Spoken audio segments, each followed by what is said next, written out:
Vous avez été président des 4 grandes entreprises industrielles que comptait notre pays, Rhône-Poulenc, Elf Aquitaine, Gaz de France, la CNCF.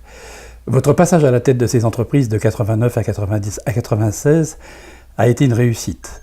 Vous les avez toutes redressées et développées. Vous avez connu le sommet et le plus bas. Votre avis nous intéresse. C'est dans le recul des entreprises industrielles qu'il faut chercher les causes du chômage de masse et de la misère qui frappe certains territoires, dites-vous. Selon vous, comment a-t-on pu en arriver là? Alors, il y a plusieurs facteurs. Un des facteurs, c'est que à la tête des entreprises industrielles, il faut des industriels. Et que, à mesure que le temps a passé, la France a voulu mettre des financiers. Et ces financiers n'ont pas eu le sens industriel et le goût du risque. C'est le premier problème que nous avons rencontré ces 20 ou 30 dernières années. Le deuxième grand problème que nous avons retrouvé, c'est celui du financement. C'est-à-dire que l'épargne, qui est très importante en France, 11 000 milliards, est drainée par l'immobilier. C'est-à-dire que chacun, dès qu'il a un petit bas de laine, a envie d'acheter de la pierre, d'acheter un terrain, de construire une maison, d'avoir une maison au bord de mer, etc. Et or, les pays développés ne peuvent continuer à exister que dans la mesure où l'épargne va à l'industrie. Alors, il se trouve que l'État n'a pas fait ce qu'il fallait au cours des 20 dernières années pour que l'épargne soit drainée, soit fléchée vers l'industrie.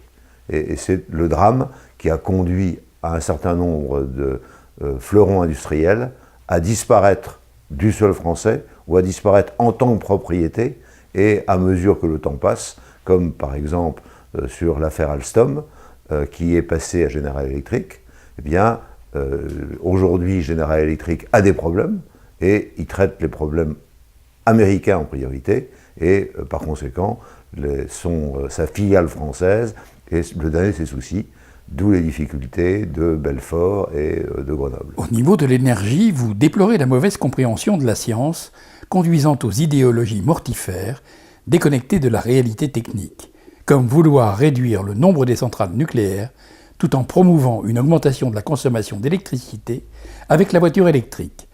Pouvez-vous nous donner votre éclairage sur ces contradictions? Alors, la première contradiction, c'est de considérer que les énergies nouvelles renouvelables, à savoir le solaire et le vent, l'éolien, sont des solutions.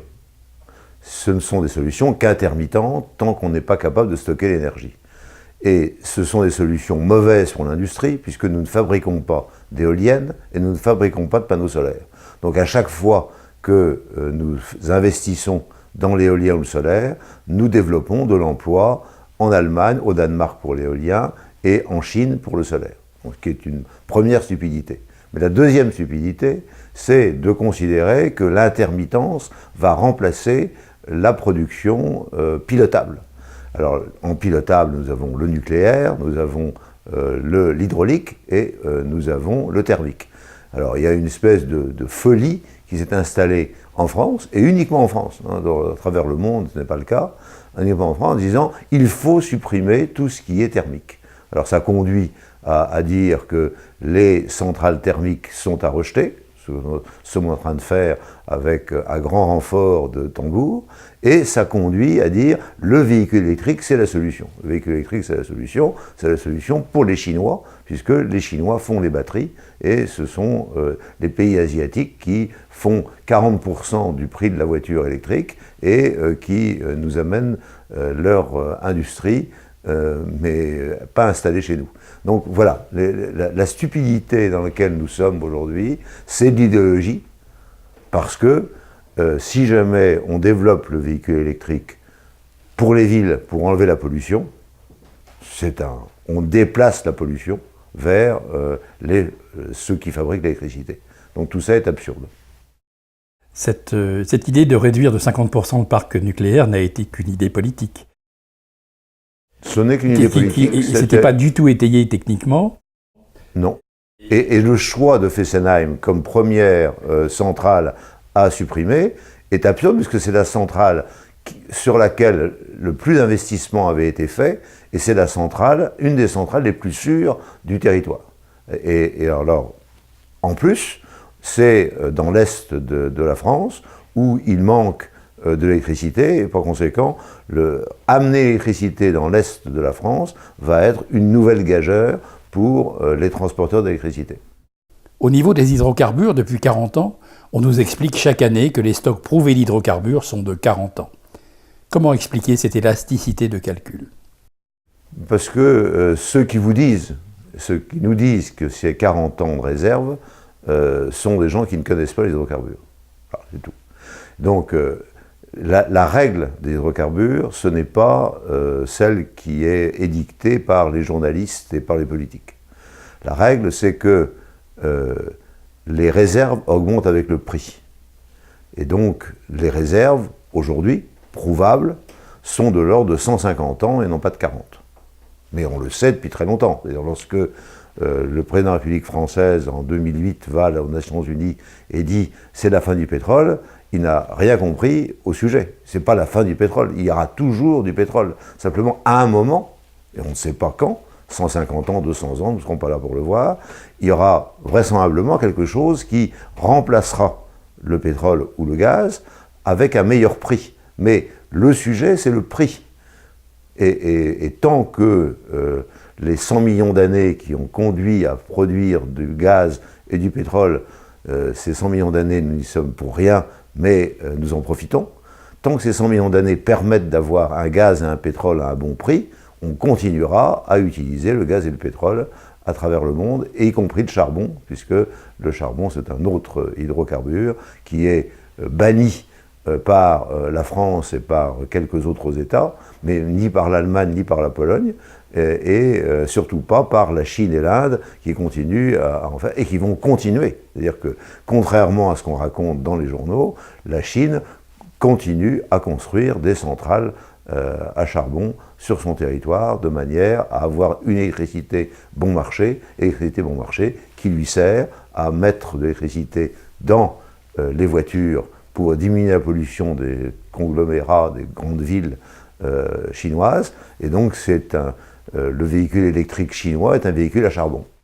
Pour reprendre ces histoires de production de CO2 mondiale, si nous, en France, nous baissons nos émissions de 10%, on représente 1% à peu près des émissions mondiales. On passera à 0,9%.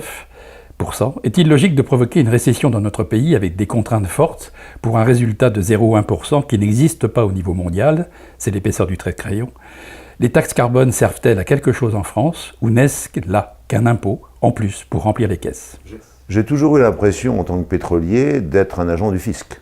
Et par conséquent, aujourd'hui, nous avons un prix du gazole comme de l'essence où 60% vont directement à l'État, et c'est la meilleure façon qu'a l'État aujourd'hui de prélever de l'argent à tous les concitoyens. Donc, ceci est complètement absurde. C'est-à-dire que nous devons maintenant regarder le véritable prix des énergies, et le véritable prix, c'est 40% de ce qui est payé à la pompe. C'est ça. Bon. Et comparé aux autres prix, eh bien, c'est tout à fait conciliable avec un carbone correct pour l'ensemble du territoire français. Comme vous le dites, on est dans le 0,1%, on est même dans le 0,01%. On est vraiment vis-à-vis du monde entier. C'est pas chez nous que le problème se pose. Le problème se pose aux États-Unis, en Chine et en Inde. Que faisons-nous dans ces pays? Rien. Et c'est pas parce que en France on aura enlevé une centrale à charbon, ou c'est pas parce qu'on aura mis une voiture électrique ici ou là à prix d'or, en nourrissant les Chinois, qu'on va résoudre le problème de ces pays énormes qui dépensent énormément d'énergie carbonée. Nous ne sommes pas au centre du monde. Il faut s'y faire. Voilà. D'autant plus que les véhicules actuellement sur la norme Euro 6B polluent moins que les voitures essence et ont une trace carbone qui est pratiquement négligeable. Et qui continuera à progresser. Cette trace carbone va être de moins en moins importante. Alors, il faut souligner quelque chose qui est fondamental pour moi, c'est que le diesel consomme 25% de moins que l'essence, et le diesel aujourd'hui est arrivé à avoir très peu de particules fines et très peu d'oxyde d'azote, et par conséquent est comparable à l'essence et est bien meilleur que l'essence. Donc l'anathème porté sur le diesel est complètement idiot. Et donc je continue à dire, 1, j'ai un véhicule diesel, 2, continuer à acheter des véhicules diesel, contrairement à ce qui est raconté par la presse et par les politiques. Vous constatez que depuis 20 ans, les politiques en charge des affaires de l'État ont des ambitions électorales plus déterminantes que leurs ambitions pour l'État. Au vu de ce constat, prêchez-vous dans le désert, personne n'est capable de mettre en œuvre ce que vous préconisez, puisque plus personne n'est capable de vous entendre.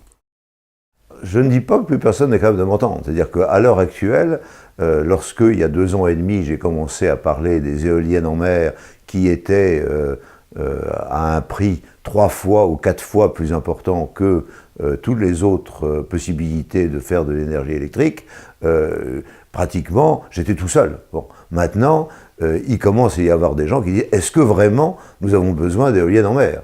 Donc, je ne suis pas sûr de ne pas être entendu.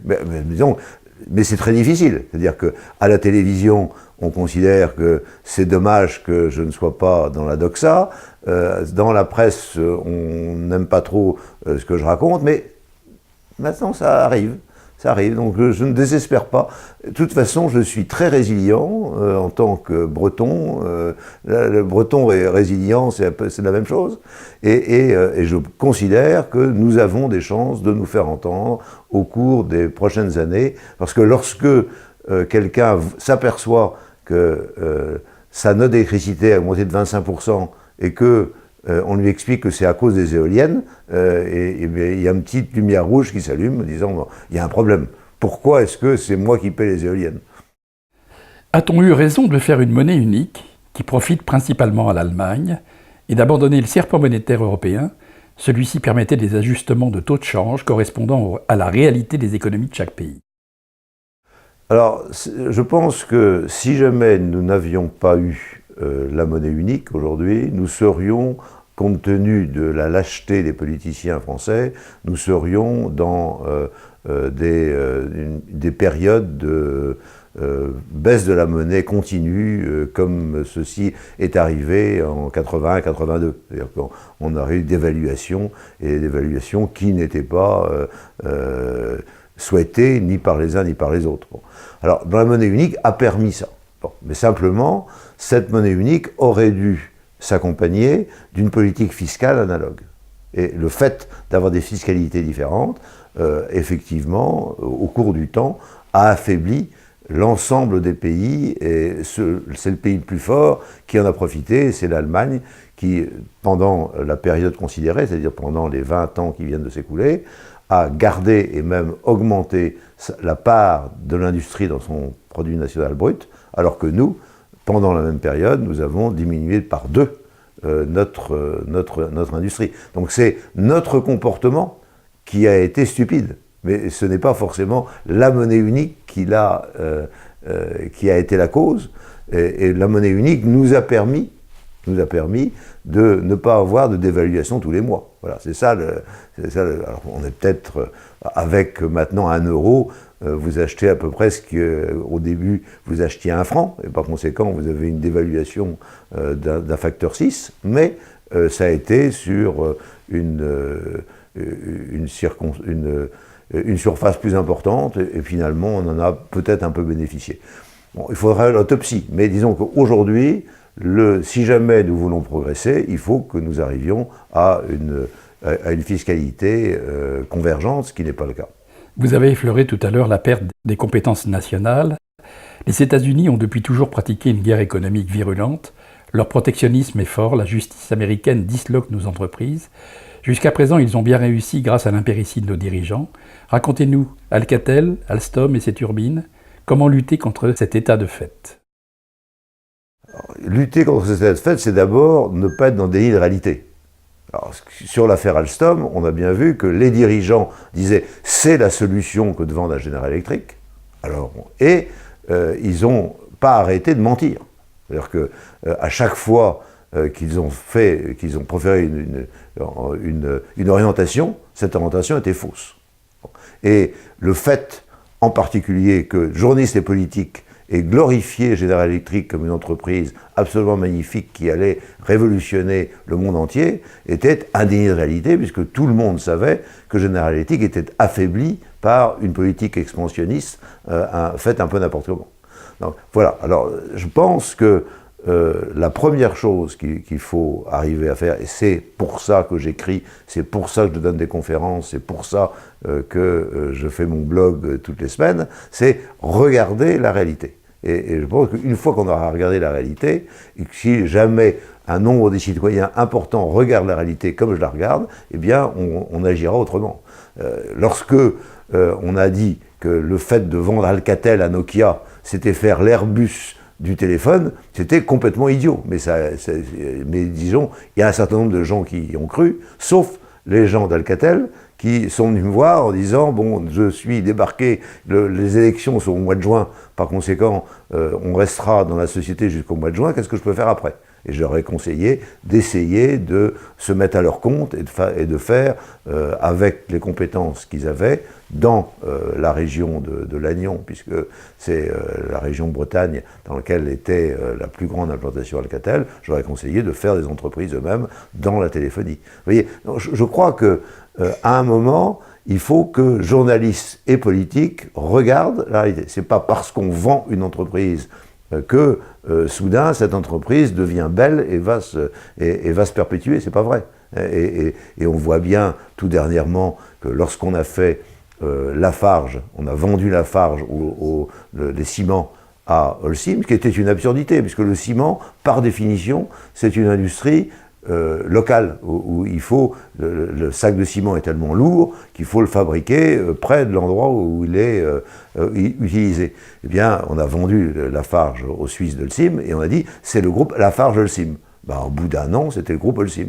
Et puis maintenant, il y a délocalisation totale de l'entreprise en Suisse, et puis c'est fini. Voilà. Donc on se fait des illusions, on raconte des bobards aux gens qui finissent par y croire à force de le voir écrit, et puis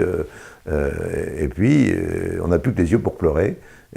Donc, à chaque fois que quelque chose se passe, j'essaie de dire, voilà, regardez ce qui se passe. Regardez ce qui se passe. Regardez ce qui se passe. Et tout dernièrement, lorsque Arjo Wiggins, qui est près du Mans, a disparu, je dis aux gens, regardez ce qui se passe. Effectivement, le numérique conduit à ce qu'il y ait de moins en moins de papier utilisé, même si nous espérons quand même que le livre soit lu et qu'il reste sur du papier.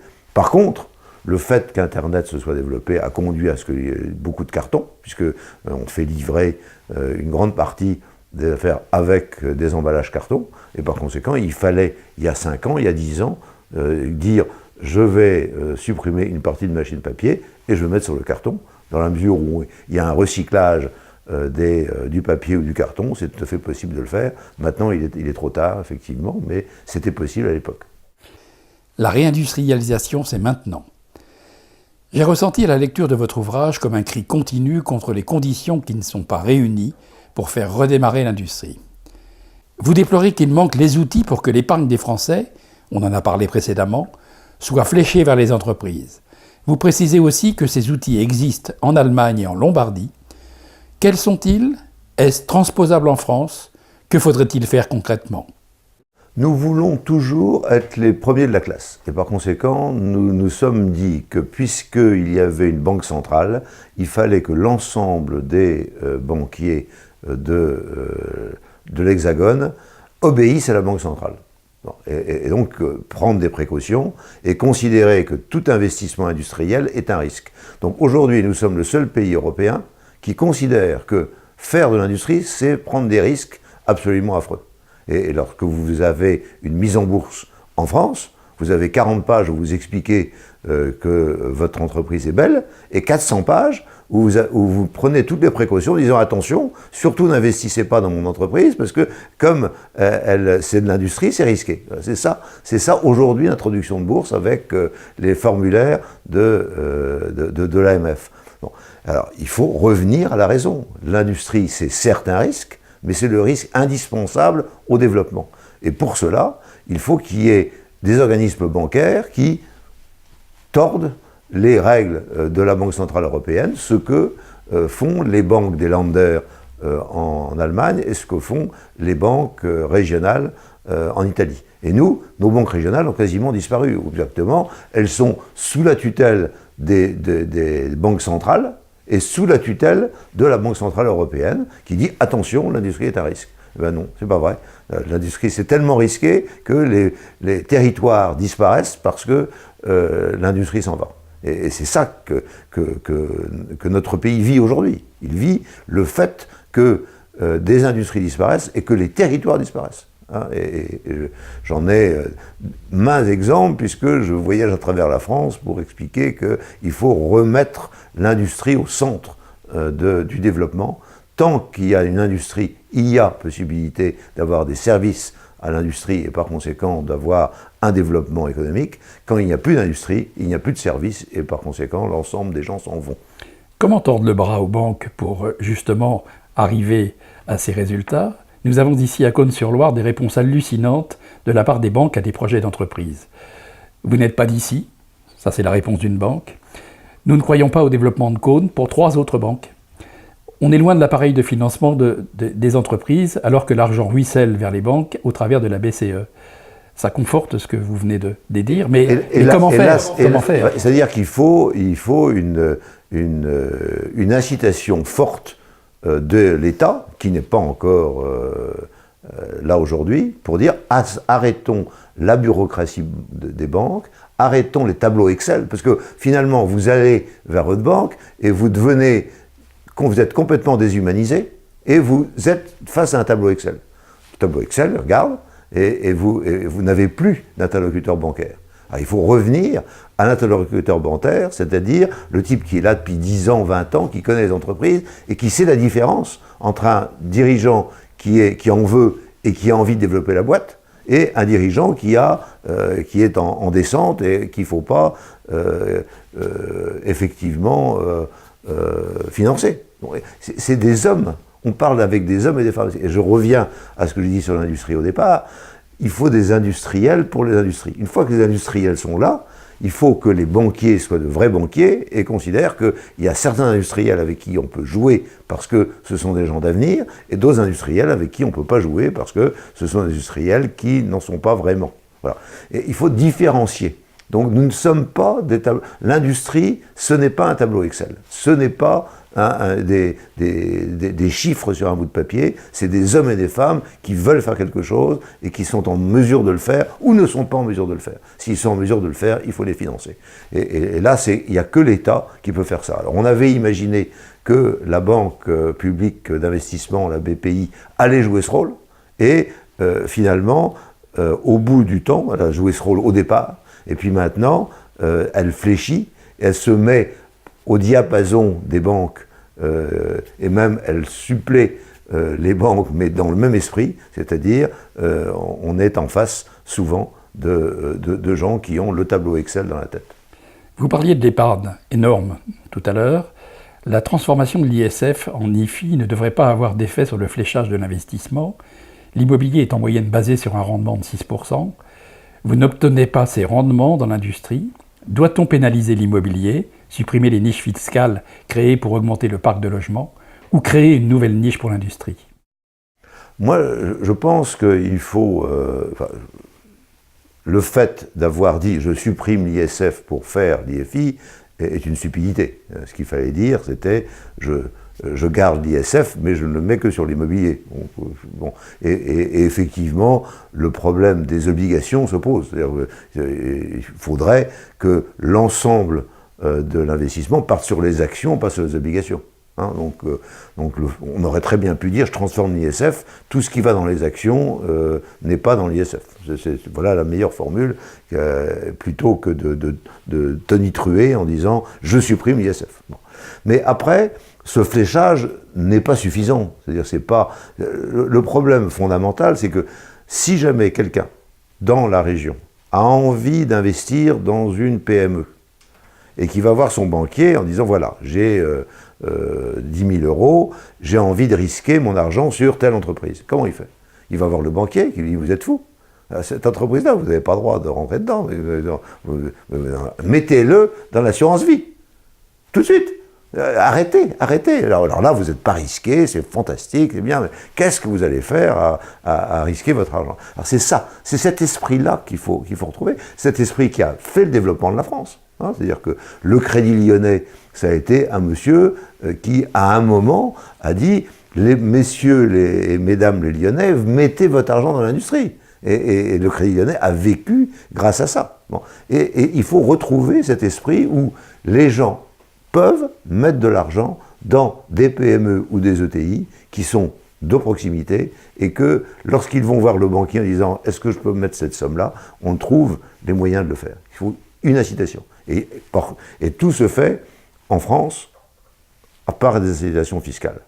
Hein, alors on parle beaucoup de fiscalité, mais tout se fait par des incitations fiscales. C'est-à-dire que s'il n'y a pas de possibilité fiscalement d'avoir dans le fléchage quelque chose de fiscal, bien, les Français n'aiment pas. Ils veulent que ce soit dégrévé d'impôts d'une manière ou d'une autre. Alors, on voit bien, puisque dans la transition écologique qui conduit à essayer d'avoir une meilleure utilisation de l'énergie avec des fenêtres, des portes, bon, on voit bien que c'est fiscal. Et c'est comme ça que les gens ont envie d'investir dans l'énergie de leur logement. Ben, c'est la même chose pour l'industrie. Il faut arriver à ça. Comment arriver à ce qu'un banquier, quand vous allez le voir, j'ai envie de mettre de l'argent dans ma région, dans mon village, dans des industries, comment est-ce que je peux faire, plutôt que de s'entendre répondre, c'est l'assurance vie qu'il faut faire, comment pourrait-on avoir des banquiers qui disent, ah ben oui, monsieur X, qui est en train de lever son entreprise, aurait besoin d'un actionnaire complémentaire, vous prenez 5 ou 10%. C'est ça le sujet. Et tant qu'on n'attaque pas ce sujet, eh bien, nous appauvrissons. C'est-à-dire, nous voyons notre industrie continuer à décliner. J'ai entendu dans la presse, comme vous, que Pont-à-Mousson, avec ses tuyaux, allaient être vendus aux Chinois. Le ciel me tombe sur la tête. Mais qui sont ces gens qui ont envie de vendre des tuyaux dont nous avons besoin? Des tuyaux d'eau. On a toujours besoin d'eau en France. Pourquoi aller vendre ça aux Chinois? Quel est le sujet? Bon. Donc on voit bien qu'on est en descente et qu'il faut redresser la situation en disant aux gens, réinvestissez dans l'industrie, et pour cela, il faut des incitations fiscales. Les Français ont une part de responsabilité dans la destruction de l'industrie au travers des hommes qu'ils élisent. On a instauré dans ce pays que l'on pouvait gagner beaucoup d'argent sans travailler. C'est un rapport au travail qui a changé. Faudrait-il, selon vous, redonner un sens au travail et comment? Alors, le drame du pays, de mon point de vue, ça a été l'idée du partage du travail. Pour un industriel, c'est horrible parce que c'est une désorganisation industrielle. C'est-à-dire que si jamais, à l'époque où cela a été fait, les voix des industriels s'étaient élevées en disant c'est insupportable de passer de 39 heures à 35 heures, nous n'en serions pas là aujourd'hui. Parce que on ne comprend pas puisqu'on parle de partage du travail, que les hommes ne sont pas interchangeables. Alors, il faut revenir à l'humain toujours. Hein. Alors, on ne veut pas parler de l'humain, on parle sur les tableaux Excel et on ne rentre pas dans la réalité. La réalité, c'est que lorsque M. X n'est pas là parce qu'il est en RTT, eh bien, nous ne pouvons pas travailler et on attend qu'il revienne. C'est ça la réalité. Et donc, le fait d'être porté sur 35 heures et d'avoir désorganisé le travail est quelque chose de fondamentalement mauvais pour l'industrie. Alors, comment faire revenir les gens et comment leur donner le sens du travail? Il suffit d'aller dans les entreprises et de leur dire écoutez, est-ce que vous aimez votre entreprise? Et en général, la réponse est oui.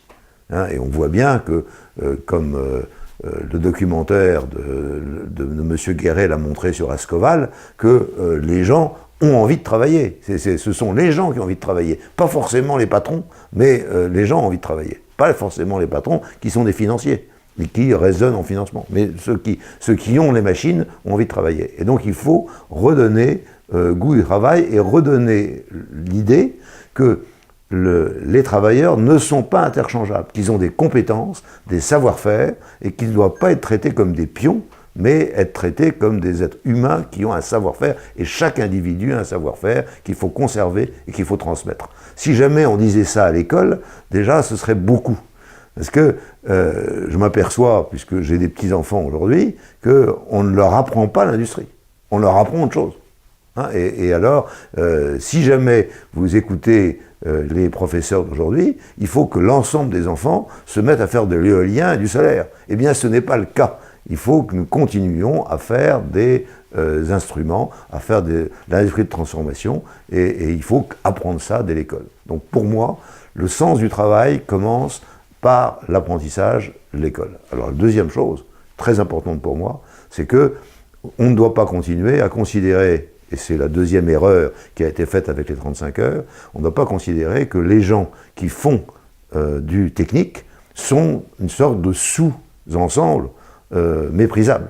Or, aujourd'hui, vous ne réussissez pas, vous allez dans le technique. Mais non, c'est pas du tout ça. Vous réussissez dans le technique, et c'est grâce à ça que vous allez trouver un emploi, développer les compétences qui sont les vôtres, mais surtout développer le pays.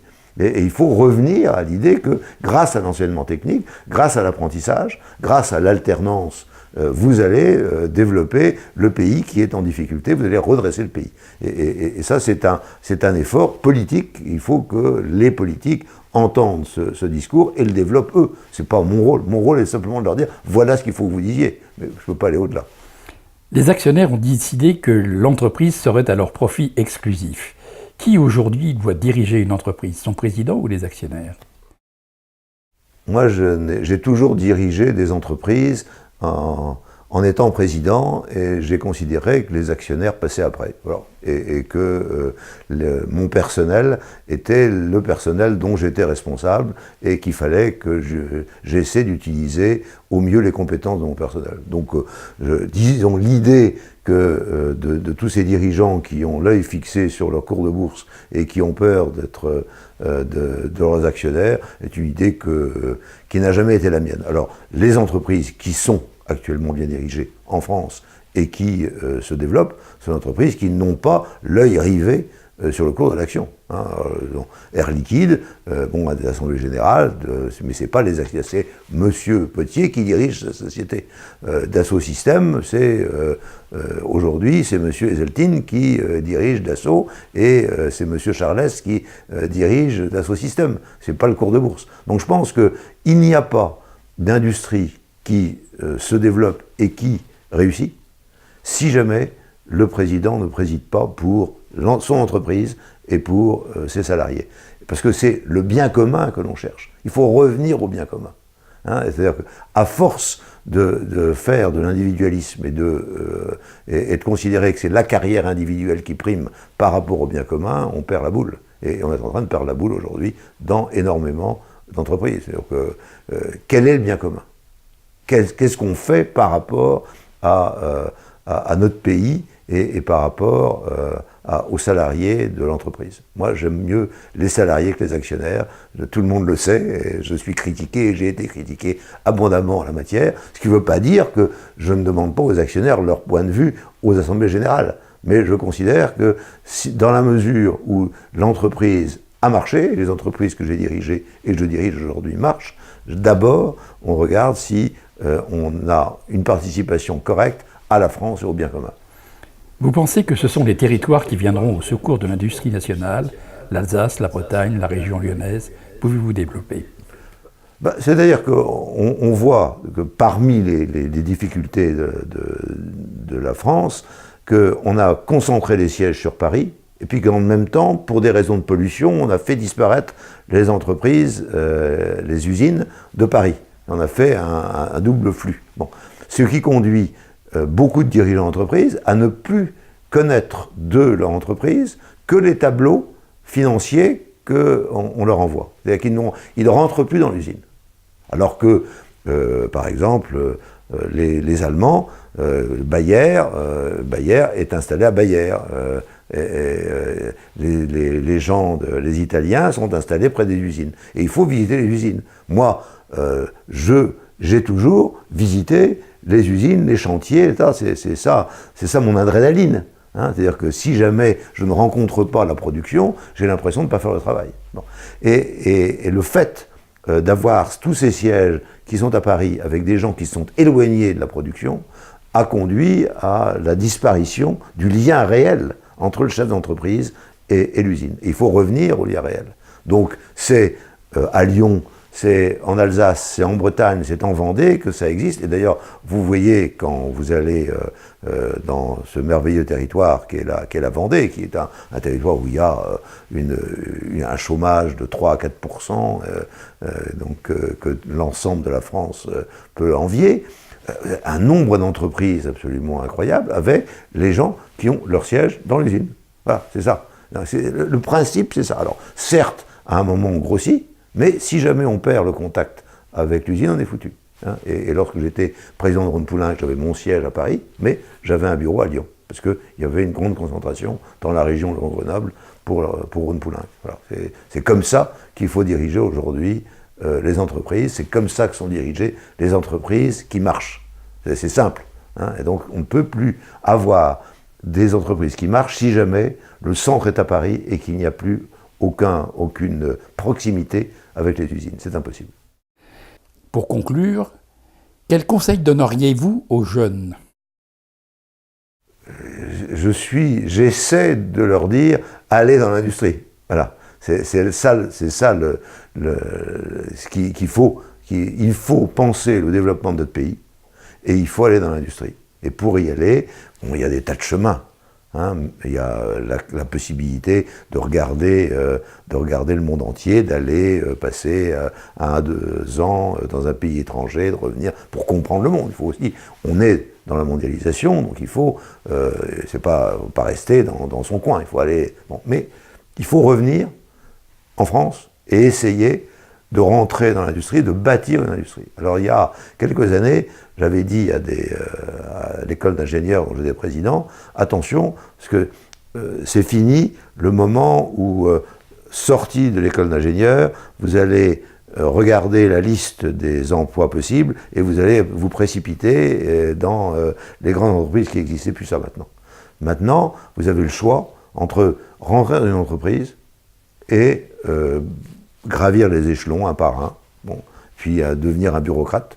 Et la deuxième alternative, c'est de créer votre entreprise et d'essayer de faire quelque chose, et au besoin de vous agglomérer à des entreprises qui